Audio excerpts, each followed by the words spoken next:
नमः श्रीवर्धमानाय निर्धूतकलिलात्मने सालोकानां त्रिलोकानां यद्विद्यादर्पणायते।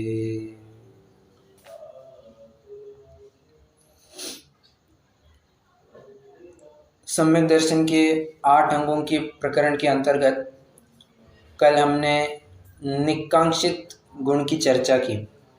पहले निशंकित गुण, उसके बाद निकांक्षित गुण, और अब क्रम से निर्विचिकित्सा अंग की चर्चा क्रम प्राप्त है।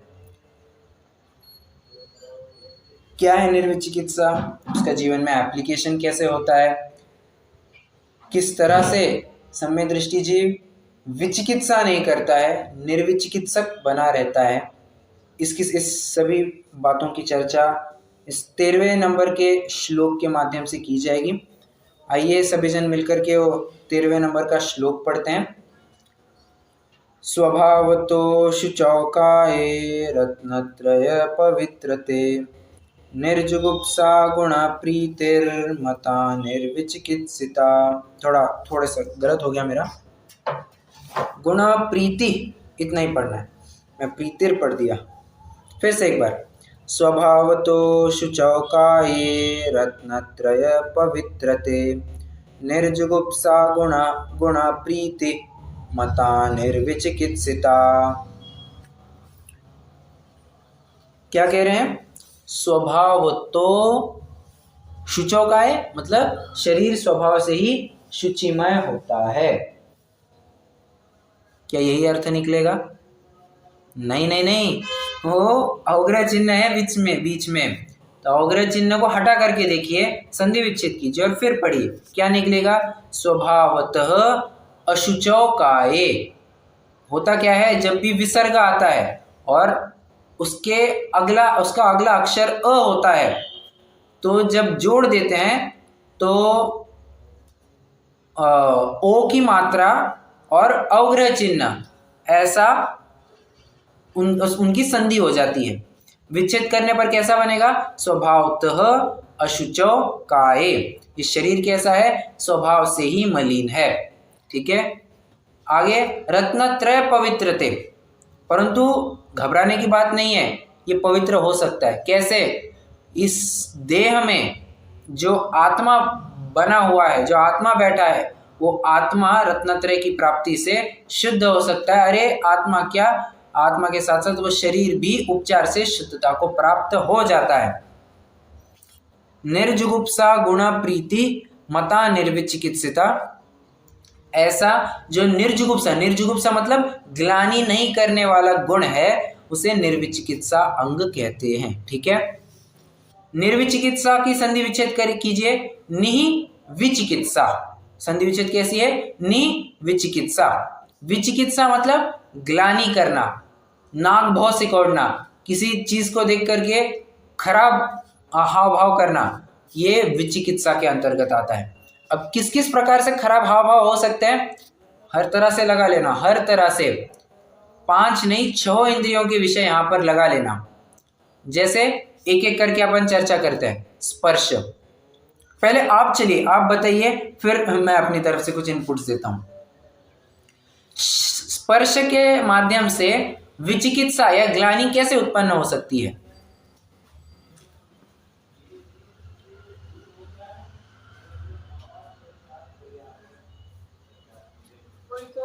किसी को मान लो स्किन डिजीज हो जाए तो उस पर घृणा करना। ओके, बराबर। कोढ़ को लेप्रेसी कहते हैं, बराबर। तो ऐसा रोग है, अगर किसी को छू जाए तो संपर्क मात्र से वो रोग बढ़ने लगता है। मतलब मान के चलिए मुझे कोढ़ हो गया और मैं अपनी माता जी को सिर्फ स्पर्श कर दिया, तो फिर माता जी को भी कोढ़ हो जाएगा। वो क्या कहते हैं, कंटेजियस डिसीज है, वो स्प्रेड होते जाता है, बराबर। मतलब और उससे ग्लानि रखना, कहीं ये मुझे छू ना जाए, कहीं ये मुझे छू ना जाए। कई बार ऐसा होता है, और बताता हूँ मैं, जिनको कुत्ते बिल्ली पसंद नहीं आते हैं ना, तो कई बार क्या होता है, कुत्ते बिल्ली आकर के पीछे से आकर के अपना पैर चाटना चालू कर देते हैं। वो बिल्कुल अच्छा नहीं लगता है। बराबर।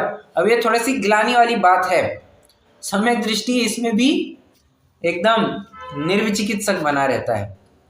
मतलब कुत्ता आकर के पैर चाट रहा है, सहज भाव बना रहेगा, विचार करना चाहिए। और इसके प्राइम एग्जाम्पल हमारे मुनिराज है। मुनिराज के ऊपर किस किस तरह के उपसर्ग होते हैं, बराबर। ओ छठवीं ढाल में क्या पंक्ति है, उपल खाज खुजावते, मतलब हिरण आकर के अपनी खाज खुजा रहा है, खाज मिटा रहा है, फिर भी अब कोई ऐसे आपको चिपके और उसकी खाज आपके शरीर को रगड़ करके मिटाए, आपको अच्छा लगेगा? बिल्कुल अच्छा नहीं लगेगा। तो हिरण और पशु, हम तो आदमी के ही इतना घृणा कर रहे हैं, वो पशु आकर के अपनी खाज मिटा रहा है, इसमें भी समता भाव बनाए रखना, ये सच्ची निर्विचिकित्सा है। मतलब स्पर्श को लेकर के ग्लानि नहीं होना, इस प्रकार से बताया जाता है। कोई कुत्ता छू जाए, हाँ, अब ये प्रश्न मत कर देना कि इससे तो शरीर की सब शुद्धि चली जाएगी, वो बात अलग है, परंतु जो हो रहा है उसमें सहजता बनाए रखना, अधिक कुछ ज्यादा ही नाक बो सिकोड़ना नहीं, ये निर्विचिकित्सा अंग बताता है। ठीक है, स्पर्श हो गया। अब रसना, साहब रसना में कैसे आएगा, क्यों नहीं आएगा? पहले इस प्रश्न का उत्तर दिया जाए, क्यों नहीं आएगा? बिल्कुल आएगा। अच्छा बुरापना, देखिए राग और द्वेष ये सिर्फ एक इंद्रिय के विषय को लेकर के होता है या पांचों इंद्रिय के विषय को लेकर के होता है या 6 इंद्रिय के विषय को लेकर के? बोलिए। बराबर, जब राग और द्वेष अपन 6 इंद्रियों से कह रहे हैं, मतलब अच्छा बुरापना या ग्लानि ये 6 इंद्रियों के निमित्त से हो सकती है। तो रसना के स्तर पर भी आपको वो लगाना पड़ेगा। कैसे? बहुत चर्चा कर चुके हैं, ये सब्जी मुझे पसंद नहीं आती, मैं ये नहीं खाऊंगा, मुझे करेले पसंद नहीं आते। कई कई जनों को होता है करेले पसंद नहीं आते हैं। इसमें देखिए हठाग्रह नहीं होना चाहिए कि यही सब्जी होगी, ऐसा ही होगा तो ही खाऊंगा मैं। कई लोगों का बड़ा हठाग्रह होता है, ऐसा ही मिलेगा तो ही खाऊंगा, नहीं मिला तो नहीं खाऊंगा। अरे पुण्य प्रकृति ने खाने को दिया है, ये कितनी बड़ी बात है। हमारा पुण्य का उदय है, 2 टाइम खाने भरपेट खाने को मिल रहा है और कुछ एरी गेरी तो चीज़ दे नहीं रहे, कुछ सड़ा माल तो दे नहीं रहे, शुद्ध सात्विक चीज़ शुद्ध दे रहे हैं, हाँ, शुद्ध पद्धति से बनाई हुई चीज़ दे रहे हैं। उसमें भी अगर कोई नाक बहुत सिकोड़ता है तो उसके अभाग्य की महिमा तो हमसे नहीं कही जाएगी, पंडित साहब के शब्दों में कहना चाहूँ तो। इसमें खाने के मामले में बड़ी सहजता होनी चाहिए, जो थाली में आया वो खा लिया। ये नहीं होना चाहिए, मतलब ऑब्सेशन नहीं होना चाहिए कि ऐसा ही होना चाहिए, वैसा ही होना चाहिए। खाने के मामले में बहुत सहजता। और हाँ देखिए, जनरली आप थोड़े से क्या कहना चाहिए, ब्रह्मचारी वर्ग को देखना। ठीक है, आप किसी भी ब्रह्मचारी जीव को उठा करके देखिए, पर्टिकुलरली अगर मैं कहना चाहूँ तो अपने रविंद्र जी या अपने ब्रह्मचारी कल्पना जी है, इनका जीवन उठा करके देखिए, आप उनके सामने कुछ भी रखिए, कुछ भी बिना नमक वाली वस्तु भी रखिए, वे खा लेंगे। उनको उससे कुछ हठाग्रह नहीं हुआ करता है। उनका बस इतना होता है, भोजन थाली में आया है, चुपचाप से खा लो। अरे इनकी भी बात है, मतलब वर्तमान परिप्रेक्ष्य में अपन इनका उदाहरण लेते हैं। एक प्राइम एग्जाम्पल प्रथमानियों के इतिहास का हमारे सामने है। बोलिए। स्वाद को लेकर के कुछ नहीं है उनको,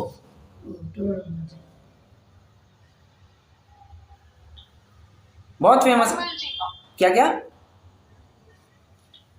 टोडरमल जी का। राइट, टोडरमल जी का क्या घटना आती है, 6 माह तक, हाँ, उनके सब्जी में या उनके भोजन में नमक ही नहीं डाला था।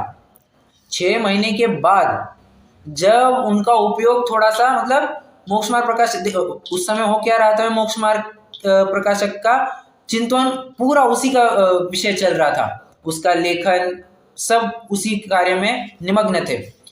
तो जब उन विचारों में होता है जीव, तो बाहर क्या चल रहा है इससे उसको कुछ लेना देना नहीं होता है। इतने एकाग्र थे वे। जब सहज ही में एक बार उपयोग हटा, भोजन उनके उपयोग का विषय बना, तब फिर उन्हें ख्याल में आया कि अरे कुछ तो कम है। तब जाकर के माँ से पूछा, अरे माँ ये क्या है, भोजन में आज नमक नहीं है? तो उन्होंने कहा, अरे बेटा 6 महीने से तेरे भोजन में नमक नहीं है, तू अपनी ही मस्ती में मस्त है। मतलब स्वाद को लेकर के कुछ नहीं होता है, सिर्फ पेट भरने का काम होता है। और मुनिराज, अभी अभी अपन ने एक दो दिन पहले भी उसकी हल्की सी चर्चा की थी। मुनिराज 5 प्रकार से आहार लेते हैं, उसमें से एक कौन सी पद्धति है? गर्तपूरण। करेक्ट। गर्तपूरण माने क्या? गर्तपूरण माने क्या? मतलब कुछ भी पेट गड्ढा भरना है, पेट भरना है, मतलब कुछ भी आ जाए। बराबर। रास्ते पर कोई गड्ढा है, वो गड्ढा कैसे भरेंगे? संगमरमर के टाइल लाए, या मार्बल की टाइल लाए, या शाहबादी लाए, या और क्या हीरे जवाहरात लाए, सोना लाए, चांदी लाए, क्या लाए जिससे हम भर दे? भले आदमी कुछ भी लाओ, बल्कि जितनी महंगी वस्तु होगी वो गड्ढा फिर से खाली होने की चांसेस और ज़्यादा है। एक काम कर दो, भर दो जैसे तैसे, मिट्टी डाल दो, कर दो काम खत्म, ऐसी बात है। तो गर्तपूरण मुनिराज किस प्रकार से आहार लेते हैं? गड्ढा बस भरना है उन्हें। तो अपना मुख्य प्रयोजन ज्ञान, ध्यान और तप से है। ज्ञान, ध्यान, तप में उनको जो साधक दिखे उस हिसाब से वे प्रवृत्ति करते हैं। उन्हें लगा कि भोजन से अपना काम सदेगा, भोजन किया, उसमें सहजता। उनको लगता है कि नहीं, अपन भोजन करेंगे तो प्रमादी होंगे, भोजन नहीं किया, उसमें सहजता। अल्टीमेटली मैं एक पॉइंट पूछना चाहता हूं, थोड़ा सा आध्यात्मिक उत्तर अपेक्षित है। सम्यक दृष्टि जी खान पान के बारे में इतना क्या कहना चाहिए, ऑब्सेस्ड क्यों नहीं होता कि मुझे यही मिलेगा तो ही खाऊंगा, ये नहीं मिला तो नहीं ही खाऊंगा? ऐसा क्या निर्णय हो गया है उसका? शरीर से ममत्व नहीं रहा। ओके, थोड़ा और अच्छे से, और अच्छे से। चाय खत्म हो गई ना, क्या? लौकिक इच्छा की तरफ वो ध्यान ही नहीं देता ना, ज्यादा खाने पीने में। नहीं, थोड़ा और अच्छा, एकदम मतलब ये प्योर अध्यात्म का उत्तर है। तो अपनी आत्मा में ही निमग्न है। और अच्छे से। अनंतानुबंधी खत्म हो गया है। ना ना ना ना, वो तो करणानियोग का उत्तर हो गया जी। मैं अध्यात्म के उत्तर की अपेक्षा रख रहा हूँ। अरे उसने स्वयं को अनहारी स्वरूप मान लिया है, अनहारी स्वरूप ही मान लिया है। मैं कुछ खाता ही नहीं हूं तो टेस्ट में अच्छा और टेस्ट में बुरा, ये प्रश्न ही नहीं उपस्थित होता है।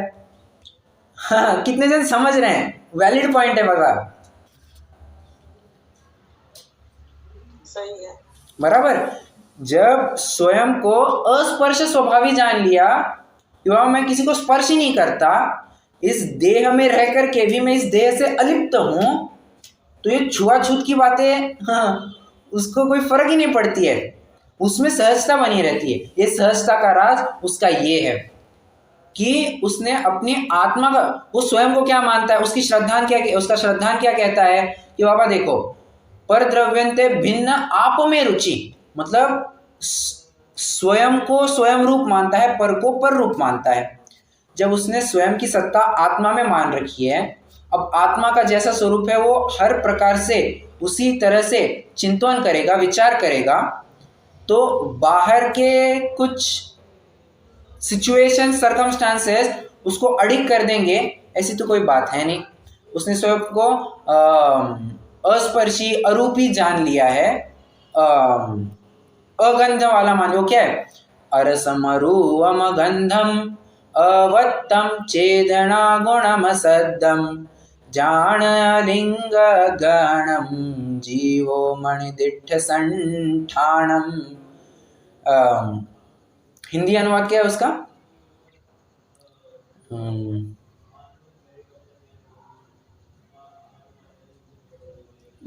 मैं आरस हाँ, हूँ। क्या क्या? मैं आरस हूँ, अरूपी हूँ, गंध रही। नहीं, वो मैं हिंदी का छंद पूछ रहा हूँ जी। ओ हिंदी की शुरुआत क्या है?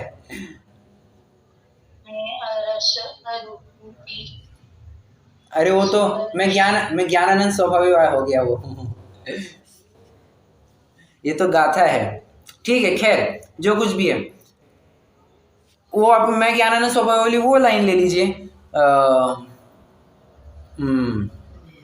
मैं अरस अरूपी अस्पर्शी पर से कुछ भी संबंध नहीं। भले आदमी जब पर से कुछ भी संबंध नहीं है मेरा, हाँ, तो कोई चीज़ अच्छी लगेगी खाने में, कोई चीज़ बुरी लगेगी खाने में, ये तो ऑप्शन ही नहीं बचता है, ऑप्शन ही नहीं बचता है। अच्छा और बुरा ये किसके लिए? जिसको अभी भी खाने में रुचि पड़ी है। अच्छा बुरा तो वो करता है जिसको खाने से कुछ लेन देन नहीं है, उसे उसकी डिक्शनरी में अच्छा खाना अच्छा हुआ है या खाना बुरा हुआ है ऐसा कभी उत्तर ही नहीं मिलेगा। अब हमारी माता जी से भी पूछ सकते हैं। हमारी माता जी पूछती है, हर बार भोजन करते हुए पूछती है, आज सब्जी कैसी बनी है? मैं कहता हूँ हाँ अच्छी बनी है, परंतु फ्रैंकली स्पीकिंग ये भी सही उत्तर नहीं है। सही उत्तर ये भी नहीं है। सही उत्तर क्या है? जैसी बनी है योग्य बनी है। लौकी की सब्जी कैसी बनी है? भले आदमी लौकी की जैसी बनी है, करेले की सब्जी जैसी नहीं बनी है। तुम और क्या अपेक्षा चाहते हो कि अच्छी हुई है बुरी हुई है? तुम इसी दायरे में क्यों उत्तर चाहते हो? ठीक है, मतलब अच्छे बुरे की कल्पना यही तो मिथ्यात्व है। ठीक है, और उसका मिथ्यात्व दूर हो गया है। सिंपल। स्पर्शन हो गया, रस हो गया। इसलिए सम्यक दृष्टि को विशेष कोई पकवान बना करके खाए। आज पूरन पोड़ी, कल दाल बाटी, अब सब यही नाम निकलेंगे। कचौरी, कभी समोसा, कभी केले के बड़े, न जाने क्या क्या है, कभी रसमलाई, कभी गुलाब जामुन, कभी जलेबी, जो उसको मन में आए ये कभी हो शायद ही देखने को मिले। अब आप पूछेंगे भरत चक्रवर्ती क्या करता है? भरत चक्रवर्ती के तो ठाट बड़े हैं। 1000 भैंसों का दूध 100 भैंसों को, 100 भैंसों का दूध 10 को, 10 का 1 को, उस एक भैंस का जो दूध निकलता है उसका घी जो बनता है, उस घी के लड्डू का सेवन करता है भरत। हाँ, अब इतना गरिष्ठ भोजन, क्या उसमें विषयों की आसक्ति नहीं कहेंगे? भले आदमी ये विषयों की आसक्ति नहीं है। ये आप उसको अभी जाकर के पूछो तो अब भी हाल छोड़ने के लिए तैयार है, अब भी हाल छोड़ने के लिए तैयार है। ठीक है, तो वो खा क्यों रहा है? उसके पुण्य ने वो खड़ा किया है। वो जबरन नहीं खा रहा है, वो बोल बोल के नहीं खा रहा है कि आज ये बनाओ कल वो बनाओ। उसका पुण्य का उदय उसको सब खिला रहा है। ठीक है, इसलिए भरत चक्रवर्ती को लपेट में लेने की कोई जरूरत नहीं है। स्पर्शन, रसना, घ्राण, निर्विचिकित्सा ये घ्राणेन्द्रिय को लेकर के बहुत हुआ करती है। किसी होता है, बहुत होता है कि किसी के शरीर से ना बहुत बदबू आती है तो उसके बाजू में जाकर के खड़ा रहना है, उसके बाजू में बैठने का मन नहीं करता है। और ये जनरली सभी के साथ होता देखा जाता है। याद करना चाहिए। पूतिगंधा, पूतिगंधा कौन थी? पूतिगंधा तो पूतिगंधा का जी जहाँ तक मैं समझता हूँ ये नहीं कौन है? अपने गौतम गंधर का पूर्व भौता कोई तो भी पूतिगंधा का चेक करना पड़ेगा। एक्चुअली उन्हीं का जीव था या कोई और था, परंतु पूतिगंधा के साथ क्या हुआ था? कितनी बदबूदार थी। मतलब कोई पहले तो एक कमरे में उसको बंद कर दिया था, बराबर, कोई आता जाता नहीं था उस कमरे में। क्यों? बदबू इतनी आती है। मतलब क्या कहना चाहिए, सड़े मछली से भी गई गुजरी, सड़े कचरे से भी गई गुजरी, ऐसी खराब इतनी भयंकर बदबू आती थी उसकी। अब ऐसे के साथ कौन रहना चाहे? वो तो इतनी बात सही है कि वो एक माँ का वात्सल्य है, एक माँ की प्रेम की भावना है जो उसके पास जाकर के उसको सांत्वना देती थी, बराबर। बाकी उसके अलावा और कौन जाएगा? बाप भाई बहन घर परिवार वाले सब दूर हो जाते थे। ऐसे में भी क्या कहना चाहिए, उसने अब स्वयं को बदबू आएगी नहीं ऐसी तो बात है नहीं, स्वयं को तो स्वयं की बदबू आएगी ही आएगी। तो ऐसे में उसने स्वयं ने धैर्य धारण करना, ये कितनी बड़ी बात है। अपने शरीर की बहुत होता है, अपने शरीर की गंदी बदबू आती है ना, इसको लेकर के कई जनों को इन्फीरियरिटी होने लगती है कि अरे यार मेरे शरीर की गंदी बदबू आ रही है, कैसे चलेगा, कोई मेरे पास नहीं बैठेगा, ये नहीं होगा, वो नहीं होगा। इनफैक्ट एक बात सही में है जो विचारणीय है, हमारा जितना शरीर असुंदर होगा, मैं कुरूप नहीं कह रहा हूँ, मैं असुंदर कह रहा हूँ, उतना हमारे ब्रह्मचर्य के रक्षण में काम में आएगा। वरना जितनी सुंदर काया में जितनी सुंदरता, जितनी ज्यादा गोरी चमड़ी, उतनी ज्यादा दिक्कत। काली चमड़ी के पास कौन जाता है जी? काली चमड़ी के पास कौन जाता है? मैं अभी 2-3 दिन पहले की आपको घटना बताता हूँ। मैं जहाँ ऑडिट के लिए गया था, वहाँ पर कोई बाहर से कोई एक क्लाइंट था, क्लाइंट का एक बंदा वहाँ ऑफिस में आ गया। उसका चेहरा इतना काला कलूटा था, मैं बोला ये कौन से अफ्रीका से आया है ये बंदा। वो देख करके मुझे थोड़ा सा मतलब ऐसा अजीब लगा, परंतु बाद में मैंने विचार किया, ये मैं अपने अनुभव साझा कर रहा हूँ, जो मेरे साथ घटित हुआ है, जो मैंने विचार किया है, एकदम ट्रांसपेरेंटली आपके साथ डिस्कस कर रहा हूँ। मैं पहली बार देखा, मैंने लगा यार क्या काला कलूटा आदमी है, ये क्यों आया है। मुझे तो सच में कह रहा हूँ, मुझे देखने की एज सच इच्छा भी नहीं हुई, परंतु बाद में मैंने विचार किया कभी अपनी हालत ऐसी होती तो हमें कैसा लगता, एक, और अपनी बाद में ऐसी हालत नहीं होगी, इसकी क्या गारंटी। नहीं वो नहीं, क्या है वो, नवद्वार बहे घिनकारी अस देह करे कि मैयारी। इस शरीर में से तो गंदगी बाहर निकलने वाली है, इसमें इनपुट कुछ भी डालो, कितने अच्छे से अच्छी वस्तु डालो, कितने अच्छे से अच्छे परफ्यूम लगाओ, अंत तो गत्वे पसीना छोड़ेगा, या मलमूत्र ही बाहर निकालने वाला है, ये फैक्ट है। जिसके श्रृंगारों में मेरा यह महंगा जीवन घुल जाता, अत्यंत अशुचि जड़ काया से इस चेतन का कैसा नाता। हालांकि मैंने जो अभी उदाहरण दिया वो नेत्रेंद्रिय संबंधी है, कोई बात नहीं, आगे उसकी चर्चा आने वाली थी। क्या कह रहे हैं? अत्यंत अशुचि जड़ काया से इस चेतन का कैसा, क्यों साहब, क्यों कि नाता नहीं हो सकता? हम क्या कहते हैं, आत्मा के लिए एक उपाधि मिलती है, क्या उपाधि मिलती है?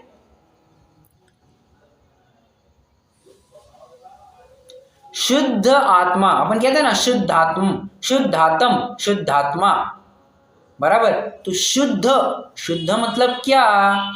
पर से भिन्न मतलब, और वो शुद्ध कैसा है कि द्रव्यांतर भावेभ्यो भिन्नत्वेनोपास्यमानः शुद्ध इत्यभिलप्यते। क्या ये कहाँ का रेफरेंस है और ये प्रकरण कहाँ देखा है हमने? ये लाइन मैंने आपको कहाँ सुनाई थी?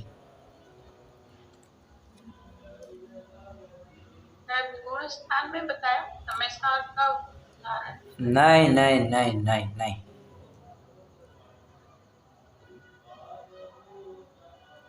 ये परिभाषा मैंने आपको नए चक्र का जो, अरे अभी तो पेपर दिया था 1 महीने पहले। हाँ, तो नए चक्र में ये बात मैंने आपको बहुत बार दोहराई थी। एष एवाशेष द्रव्यांतर भावेभ्यो भिन्नत्वेनोपास्यमानः शुद्ध इत्यभिलप्यते। समय सार के 6वें गाथा की टीका, बराबर 6वें गाथा की टीका। तो वहां पर ये परिभाषा है, शुद्ध मतलब क्या? पर से भिन्न, अपने से अभिन्न। भले आदमी जब किसी दूसरे का मेरे में प्रवेश ही नहीं है, अशुद्धता का मेरे में प्रवेश ही नहीं है, तो मैं अशुद्ध कैसे कहलाऊंगा? मैं तो शुद्ध ही कहलाऊंगा ना। द्रव्य अपेक्षा तो मैं शुद्ध ही हूं। पर्याय में भले ही विकृति पाई जाती है, तो पर्याय और परम अध्यात्म क्या कहते हैं? पर्याय तो मेरी है ही नहीं। 8वां ने क्या कहता है? परम शुद्ध निश्चय ने, जहां पर्याय से भी कोई संबंध नहीं। मलिन पर्याय हो, निर्मल पर्याय हो, किसी भी पर्याय के साथ संबंध नहीं, ऐसा वो ध्रुव वस्तु। जब आत्मा शुद्ध है, पूर्ण शुद्ध है, स्वभाव रूप से शुद्ध है, तो पर का उसमें कुछ हस्तक्षेप हो ही नहीं सकता। इसलिए कहते हैं कि इस चेतन का कैसे नाता, कैसे आप रिलेशन बैठा सकते हैं? दूर दूर तक संबंध नहीं बैठ पाएगा, ठीक है। घ्राणेंद्रिय हो गया। थोड़ा बहुत मैंने नेत्रेंद्रिय, अच्छा नेत्रेंद्रिय और घ्राणेंद्रिय के बारे में थोड़ा और बताना चाहूँगा। कई बार होता क्या है, रास्ते से जाते जाते ना ऐसे कई सारे क्या कहना चाहिए, कचरे के कंटेनर्स या ऐसे बहुत सारी जगह पे ना ऐसे कचरे कूड़ा का ऐसा पहाड़ बना हुआ होता है, वो पड़ा हुआ मिलता है, ठीक है। और वो देख कर के पहले नाक बहुत सिकोड़ते हैं, जब उसके पास से गुजरना पड़ता है तो नाक से नाक बहुत सिकोड़ते हैं।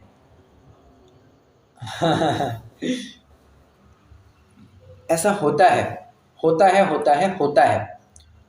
ये आप बीती है इसलिए आपके साथ साझा कर रहा हूँ, और मुझे नहीं लगता आपको इससे अलावा इससे अलग और कुछ एक्सपीरियंस आया भी होगा। सभी जन उस दौर से गुजरे ही होंगे, कभी ना कभी ऐसा एक्सपीरियंस आया ही होगा।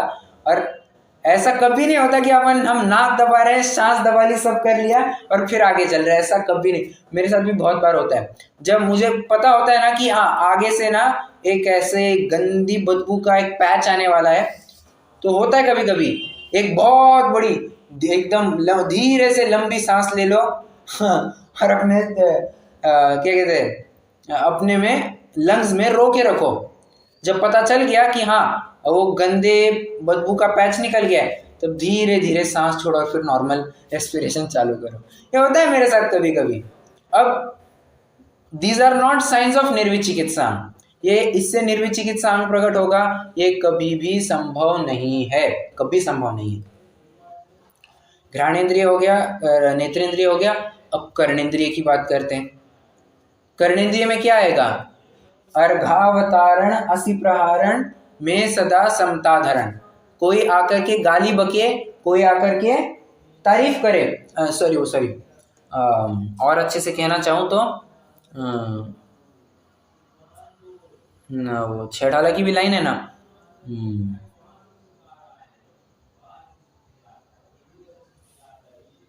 प्रशंसा और निंदा। कोई आकर के प्रशंसा करे या कोई निंदा करे। देखिए मैं भूल रहा हूँ छेड़ा लगी, मुझे वो लाइन नहीं याद आ पा रही है, परंतु इसके लिए ना एक संस्कृत का श्लोक, नहीं वो तो षट आवश्यक का प्रकरण हो गया, पहले मुझे भी वही लगा था। अरिमित्र महल मसान कंचन कांच निंदन निंदन धुतिकरण अर्घावतारण असी प्रहारण में सदा समतारण। चाहे कोई आकर के निंदा करे, चाहे कोई आकर के प्रशंसा करे, इसके लिए मैं आपको एक नहीं दो नहीं सेम टू सेम लाइन वाले आपको और 2-3 छंद सुनाता हूँ। तीनों छंद अभी तुरंत सुनाता हूँ, आपको भी बराबर रिकंसाइल कर पाएंगे। एक तो है आचार्य कुंद की गाथा, समसत्तु बंधु अग्गो समसुह दुखम पसंसनिंद समो। मूल शब्द हमें किसके ऊपर फोकस करना है, प्रशंसा और निंदा। प्रशंसा क्या है, हमें अच्छा लगता है। निंदा के वचन क्या है, हमें खराब लगते। कोई हमारी आकर की निंदा करे, बुरा लगता है। और वास्तव में यह जीव है ही प्रशंसा प्रिय, इसकी कोई प्रशंसा करे तो उसको अच्छा लगता है। परंतु वही बात यहाँ कहना चाह रहे हैं, ये अच्छे बुरे का क्राइटेरिया अब निकाल दो। कोई चीज या कोई शब्द इष्ट अनिष्ट नहीं होता है। जब तुमको ही लगा क्या कि हाँ मैंने कुछ किया है, जब तुम्हारे परिणाम उस रूप लगे तो तुम्हें वो वस्तु इष्ट भाषित होती है, और जब तुम्हें ही वो बात विपरीत लगे तुम वो अनिष्टता चालू हो जाती है। शब्द क्या है, पुद्गल ही तो है, पुद्गल के ऊपर और क्या होंगे, बराबर। ये तो एक बता दिया मैंने। अब आगे की दूसरा एक श्लोक, ये नीति वचन है। निंदन्तु नीति निपुणा यदि वास्तुवन्तु लक्ष्मी समा विशतु गच्छतु वा यथेष्टम् अद्यैव वा मरणमस्तु युगान्तरे वा न्यायात् पथ प्रविचलन्ति पदं न धीर। क्या कह रहे हैं, न्यायात् पथ प्रविचलन्ति पदम न धीर, तो भी न्याय मार्ग से मेरा कभी न पद डिगने पावे। कौन सी परिस्थिति में साहब, निंदन्तु नीति निपुणा यदि वास्तुवन्तु। कोई आकर के निंदा करे, कोई आकर के प्रशंसा करे, हाँ एक कवि है, कवि का नाम मुझे याद नहीं आ रहा है, परंतु आज या कल एक ही दिन में मैंने उनकी एक पंक्ति सुनी, बहुत ज़बरदस्त है। जीवन पथ पर जो भी मिला, यह भी सही वह भी सही, चाहे कोई निंदा करे वो भी सही, चाहे कोई प्रशंसा करे वो भी सही। मतलब प्रशंसा में फूल कर पुष्पा नहीं हो जाना, और निंदा में मतलब मुरझा करके मायूस नहीं हो जाना। निंदा ये किसकी हो रही है? अरे इस असमान जाति द्रव्य पर्याय की निंदा हो रही है। प्रशंसा किसकी हो रही है? पर्याय की हो रही है। द्रव्य क्या है? प्रशंसनीय है क्या, निंदनीय है क्या? नहीं, निंदनीय प्रशंसनीय तो पर्याय हुआ करती है। और जब पर्याय मुझसे भिन्न है, द्रव्य, मैं द्रव्य रूप हूँ, मूल वस्तु रूप हूँ, जिसमें मेरा अपनापन है, उसमें जब निंदा प्रशंसा है ही नहीं, तो निंदा प्रशंसा मेरी हो रही है ऐसा मैं क्यों मानूं? निंदा प्रशंसा मेरी हो रही है ऐसा मानने की जरूरत ही नहीं है। बराबर। देखिए, जीवन का मंत्र है इसमें, ये मेरे लिए ऊपर भी लागू होता है। अगर मेरे में कमी है तो ये मैं भी सुधारूंगा, धीरे धीरे क्यों ना सही, जरूर सुधारूंगा। और कहने के लिए तो बात है ही है। ठीक है, अब तीसरी जो लाइन है, वो जो मैंने अभी श्लोक सुना है ना, निंदन्तु नियुक्ति निपुणा वाला, सेम टू सेम मतलब कॉपी पेस्ट। लाइन मतलब अर्थ का अंतर भी नहीं मिलेगा आपको, सेम टू सेम वर्ड्स मिलेंगे। कहां पर है? मेरी भावना में। कोई बुरा कहो या अच्छा, लक्ष्मी आवे या जावे। आगे बात, कोई बुरा कहो या अच्छा, मतलब ये सब क्या है? कर्णेंद्रिय के विषय है, और ये विषयों की आशा ये पहले ही छोड़ चुका है। कैसे? निकांक्षित अंग तो इसने पहले ही धारण कर लिया था ना। इसने अब अपेक्षा ही नहीं बांधी है कि कोई मेरी प्रशंसा करेगा या कोई मेरी निंदा करेगा तो मैं उसको ऐसा उत्तर दूंगा। ना ना ना ना, वही कह रहा हूं मैं, जीवन पथ पर जो भी मिला, यह भी सही वो भी सही, निंदा मिले तो भी सही, प्रशंसा मिली तो भी सही।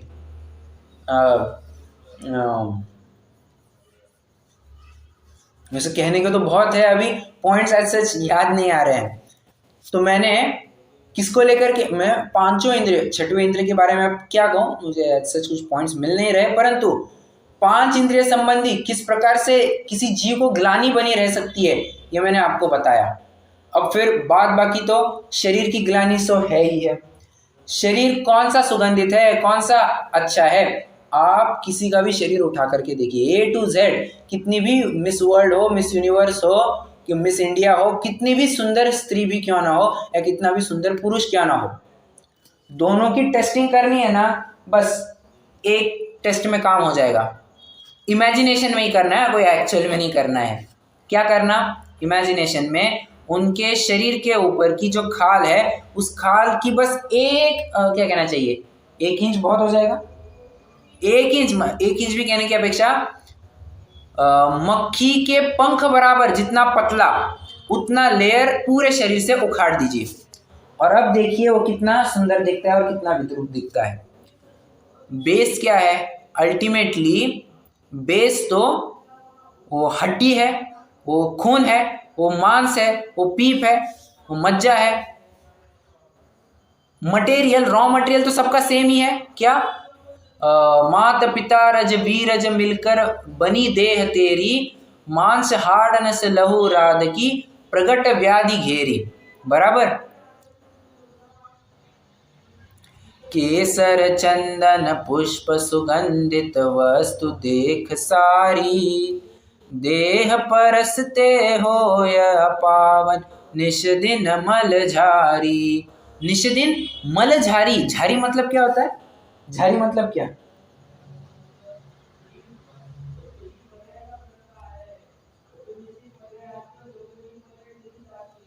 मल झड़ना। ऐसा कहने के पीछे वो क्या होता है, मतलब एक बर्तन होता है जिसके माध्यम से पानी को, पौधों को पानी डाला जाता है, उसको भी झारी कहते हैं ना।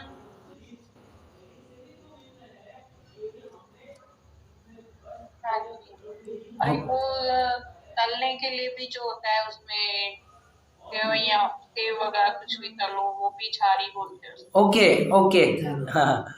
ये अब मेरे लिए नई बात थी, ठीक है।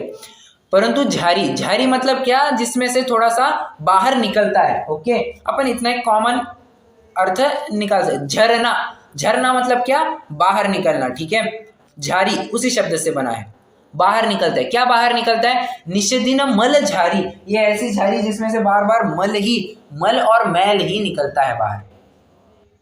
इसको, हाँ देखो, ये ऐसी शरीर एक ऐसी मशीन है, मैं अभी कह रहा था ना, इसमें चाहे वो इनपुट डालो, 1000 रुपए का डालो, लाख रुपए का डालो, करोड़ रुपए का डालो, कितना भी महंगा उसमें इनपुट डालो, या कुछ भी 1 रुपए का इनपुट, सबसे सड़ा माल डाल दो, आउटपुट तो ये दुर्गंध ही करने वाला है, दुर्गंध ही करने वाला है।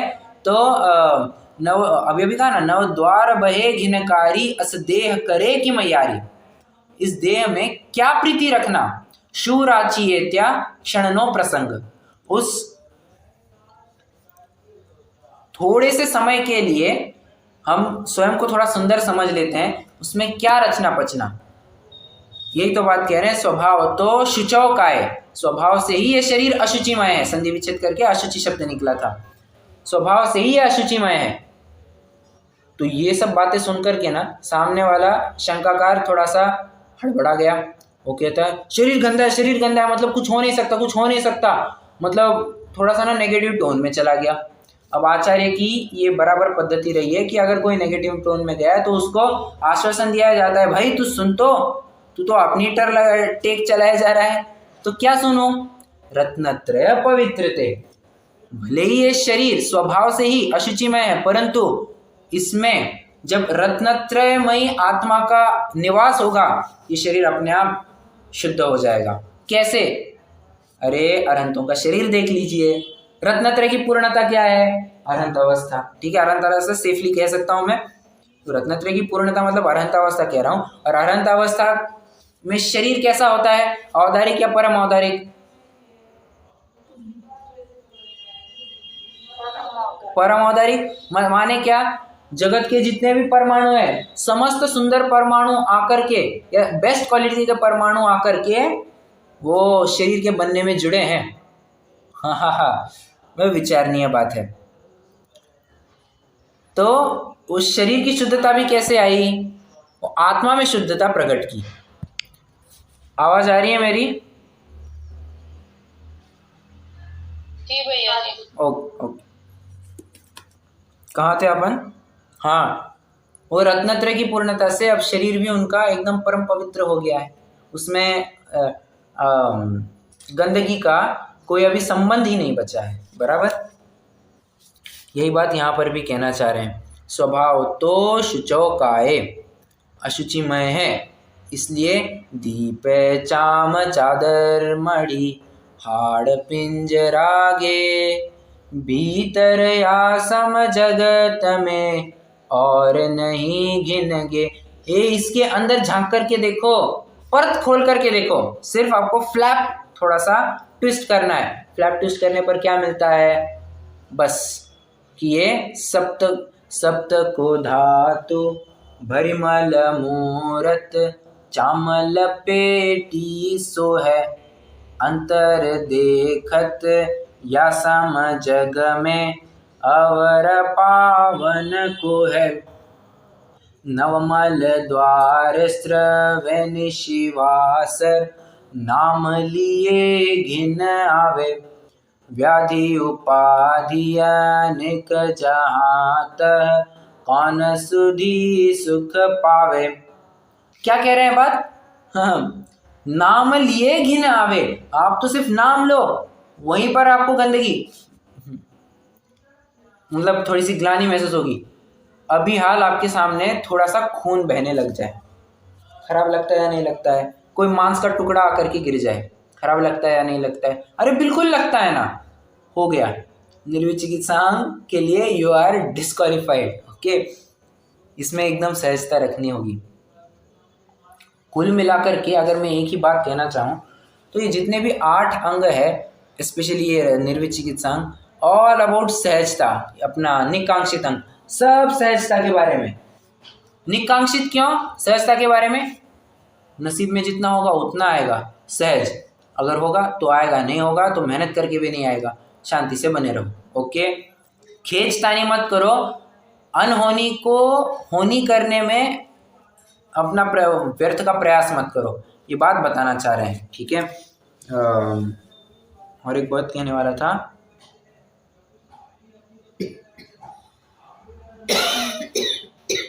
ठीक है, ओके, हाँ हाँ, मैं तो ये कह रहा हूँ सहजता का, मिला तो ठीक, ना मिला तो ठीक, सब में सहजता। ओके,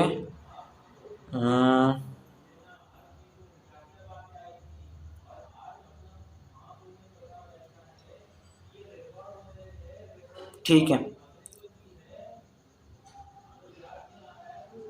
हो गया है ये निर्विचिकित्सा अंक का भी अपन ने लगभग स्पष्टीकरण देख लिया है। लगभग मतलब अच्छे से स्पष्टीकरण देख लिया। मैंने पांचों इंद्रियों के माध्यम से वो घटित करने की कोशिश की कि किस प्रकार अशुचिता या क्या कहना चाहिए, वो एक ग्लानि हमारे मन में बनी हुई है, कैसे निकालना, उसी के बारे में भी हमने चर्चा की। कोई प्रश्न हो तो ज़रूर पूछ सकते हैं।